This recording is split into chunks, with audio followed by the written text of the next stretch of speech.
কি বিয়া করলি বাবা মদন, 14 গোষ্ঠী খাওয়াইলি সদন।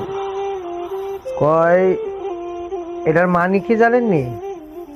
এক লোকে বউ দেখতে দেখতে মনে করেন ঘটককে হয়রান বানাই নিছে। তো ঘটক লাগ কইরা তার এক ছেলেরে মেয়ে সাজাইয়া দেখাইছে। দেখানোর পরে তার তো পছন্দ হয়েছে, হওয়ার পরে এটা বিয়া করছে। বিয়া করার পরে যখন বাসর রাত করতে গেছে না, তখন তাও ছেলে সেও ছেলে, এক ছেলেরে দিছে কাম করিয়া।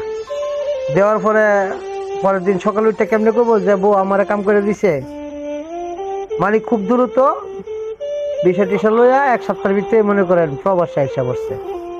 আইসা আর বাড়িতে খবর টবর নেয় না।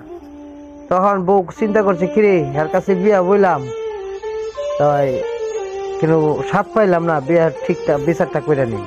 বিয়া কইতাছে আমা তাই ওই রুজিনারে দেন না, আমার লগে থাকতো ননদরা আর কি দিছে। পরে ননদরে দিছে কাম কইরা, তো ননদ শর্মে কয়তারে নাই। পরের দিন কই কি মা আমি যাইতাম না, তুই যা। তো গিয়ে কইছে আমা ও ইয়া রুজিনা যেতে যাইতো না, তো আমনি আয়েন। তো হের মা গেছে, পরে দিছে হের মারে ফোন দেয়া। দেওয়ার পরে কইতাছে সকালবেলা উঠটা পুতরে ফোন দিয়া, কি বিয়া কইরা থুয়ে গেলি বাবা মদন, খাওয়াইলি 14 গোষ্ঠী সদন। কইস না গো মা দুঃখের কথা।